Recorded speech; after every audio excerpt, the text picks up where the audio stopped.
Hey, what's up, guys? It's Hayden. Hey, and I'm Emma. Welcome back to our channel.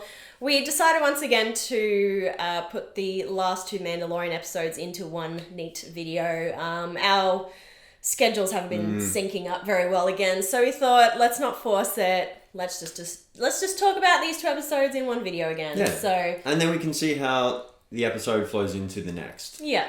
So hopefully that's okay with you guys. That's why we are late once again, but You guys should be used to that by now. yeah, that's how we roll now. All right, so yeah, we're here to talk about episode 5 and 6 of season 3, The Mandalorian. Yep. So episode 5 was chapter 21, and it was called The Pirate. Was it The Pirate? The pirate. I think it was The Pirate. Yeah. And basically, we saw the pirates again. Yep. Now, what's the pirate lord's name? Gorian Shard. Yeah, Gorian. Swampy McSwampface. Yeah. Looks like a creature from the Black Lagoon or something like that. Looks like something out of Pirates of the Caribbean. I feel like he's just a very unique looking character, and I don't know if I've ever really felt like he fits into this Star Wars space. Yeah, I don't think you're the set. only one that's really thought that. But I thought he was a cool character. He's definitely cool. He's a little bit. It's a bit jarring to see him against the backdrop that this show is. I did like this episode though. I thought it was back to another adventure of the week, creature of the week, which I do like. I like that way of storytelling for the Mandalorian. And the creature for this week was Gorian Shard, the pirate, and him and the rest of his pirate crew have taken over Navarro. Taken over the streets, kicked the citizens out. The citizens have all fled with Grief Karga. And it takes a New Republic X-Wing pilot to get word out to Mando to tell him that Navarro's in trouble and, Grief Karga's in trouble and he needs to go and help him. Help an old friend. So he convinces the rest of the Mandalorians to, go to Navarro and save the day. So we get this really cool action scene. Yeah. We get to see Bo-Katan and her ship. We get to see Mando and his. We get to see some nice kind of aerial fight sequences between those ships and the what are those Hammerhead ships, the pirate fighter jets that they have, and and we get to see the Mandalorians on the ground as well. We get some street action. We get to see them flying around on their jetpacks. Just really cool, just Mandalorian action, which I like to see. I think that's what we want to see. Yeah, it was cool to see the Mandalorians come together, work together again to save another day. But let's not forget too, the key thing, I guess, that was sort of pushing the Mandalorians to fight for this cause is also they do like Din Djarin and, they do want to work together as a collective. But I think the other big element that was really pushing them to do this job was the fact that there was maybe a new home involved. Because as we know, Mandalore kind of doesn't really exist anymore. Yeah, so they're kind of like, they're without a home at the moment. They're homeless. Yeah, so Grief Karga's obviously offered them a piece of land. Mando's let them know this. He's like, hey, if we go help them out, we might get hooked up, There's something in it for us. Something in it for us. So, but yeah, I think more so than that, I think they do trust Mando now. Yeah. I think he has proven himself in that group, as has Bo-Katan. So I think they've got a lot of pull there, and I think that's why they decided to go help him. So we get a great action sequence on Navarro. The Mandalorians obviously save the day. And they're gifted a piece of land just outside of the city of Navarro. So that's good. That's good. I feel like, they've got like a little home base now. They can settle there, protect the town. Yeah. Yeah. I have to say with this episode quickly, I wasn't expecting them to take out Gorian Shard so soon. I feel like we really only saw him for maybe an episode and a half earlier on in the season. And I thought maybe he was going to be a character that was going to stick around a little bit greater longer. villain. Yeah, I thought he was going to play a bigger part, but no, that was it. Yeah, this episode, I didn't he's really gone. get that either. I mean, I kind of figured he would just be a random kind of bad guy that might pop up once just to kind of, I guess, push the story forward. So you weren't expecting him to last too long? I didn't think he'd be the big bad in this season. I don't know. I kind of thought he was... I don't know. I initially thought in the first episode that we saw him in, he was being set up to play a bigger part. And so I think the big bad is going to be Moff Gideon, perhaps making a comeback, or maybe someone else who's been rumored. One of those big Imperial generals. Anyway, I was just surprised. I was just surprised they killed him off in this episode. I was like, oh, okay, hi, bye. See you later. Nah, they were no match, you know. They put up a good fight, but no match with Mandalorians.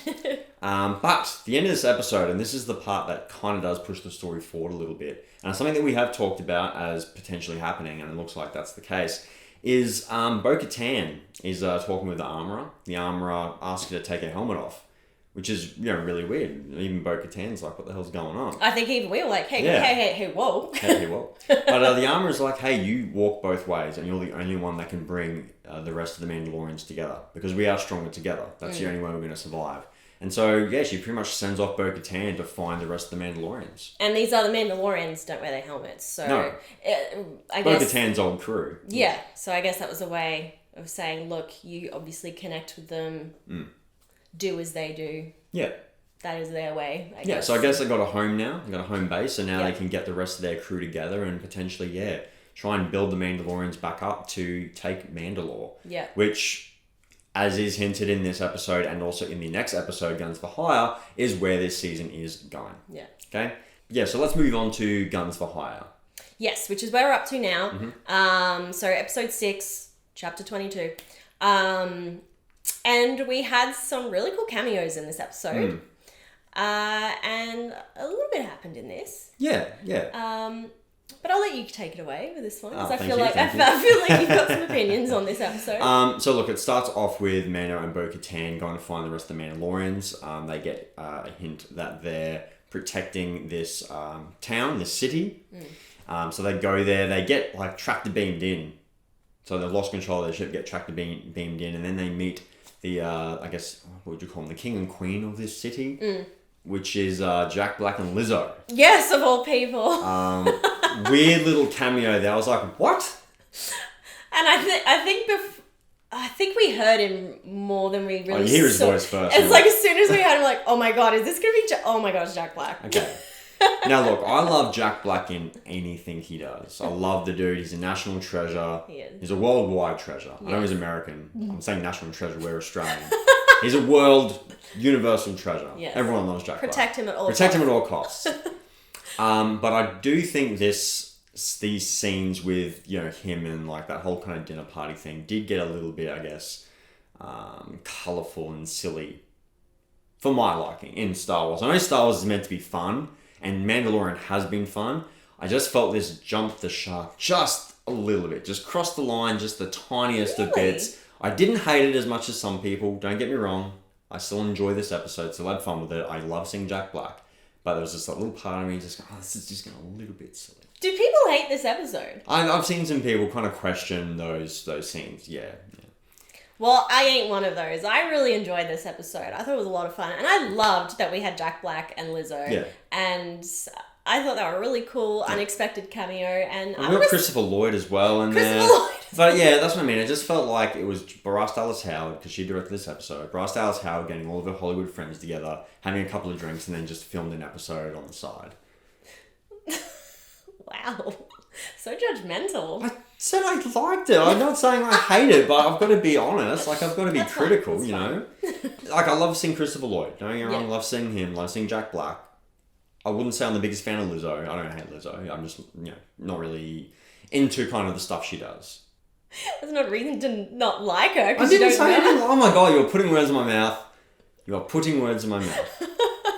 I said I'm not a fan of her. I didn't say I didn't like her. So you're not a fan of her music? Not a fan of her music. What about her acting? I thought her acting was fine. Her acting was fine, I guess.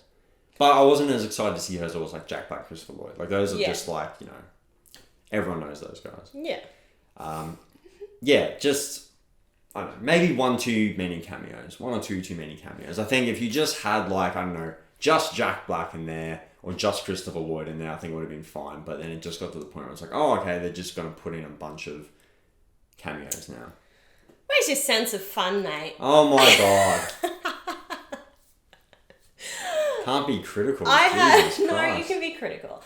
I thought the cameos were fun. And, you know, sometimes Star Wars can get a little too serious, and we've got to be reminded that... Yeah, but I think The Mandalorian has done a good balance of having fun while still giving us some serious Star Wars moments. Yeah. This just felt like it just jumped the shark a little bit. A bit too just my fun. opinion. A bit too fun. A bit too colourful. A bit too colourful and, I don't know, sickly sweet and, I don't know.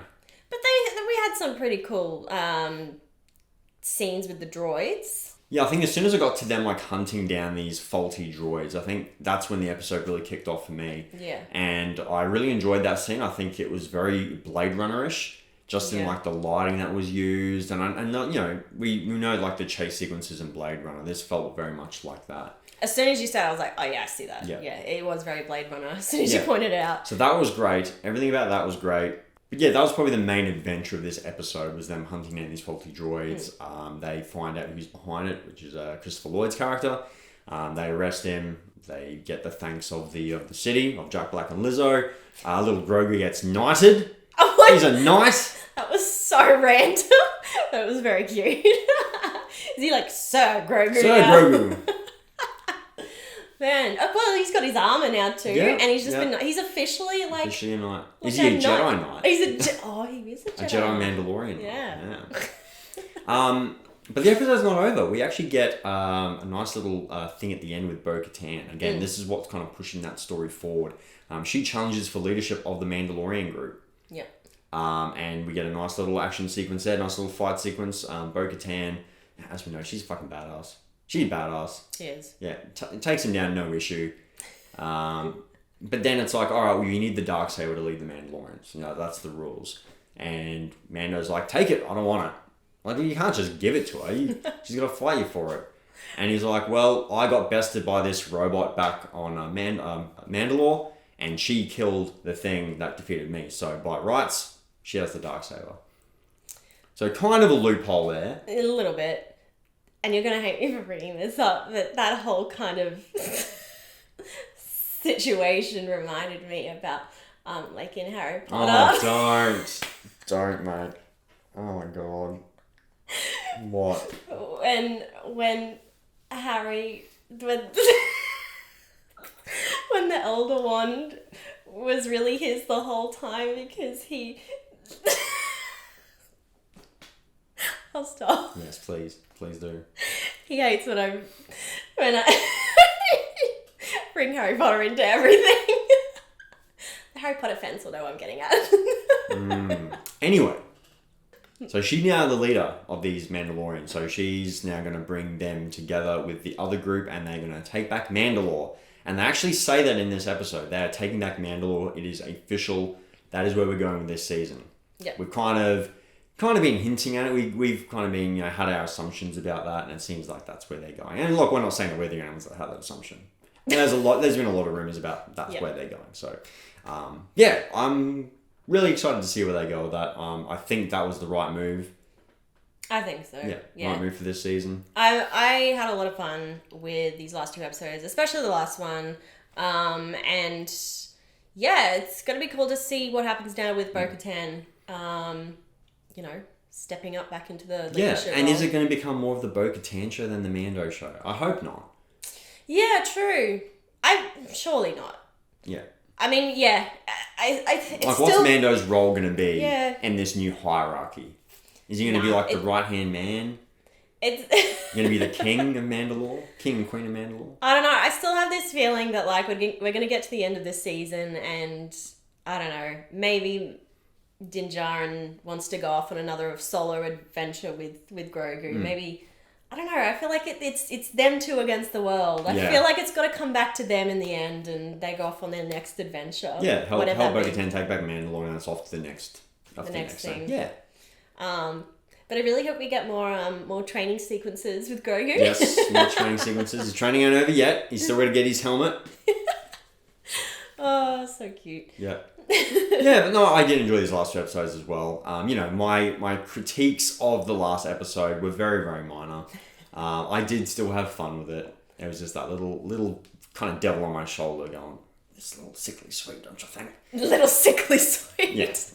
But I did have fun with it. I like where they're going. So, yeah, I can't wait for the next episode. I want them to bring Jack Black back permanently. Jack Black back. Bring Jack Black back. No, because I think he's awesome. time. He is awesome, but I think we've seen the last of his character. But yeah, let us know what you guys thought of these last 2 episodes in the comments below. Did you have fun with them? Did you like them? Did you think that, the Jack Black Lizzo stuff went a little bit too far over the line? Let us know your thoughts. And as always, do that YouTube stuff as well. Slam that like button if you like what we do. Hit the bell for the notifications to be notified of what we've got coming up next. Subscribe to our channel to become part of the Headspace Films community. Most importantly of all, thank you guys so much for watching. Catch you guys in the next one. Bye. See ya.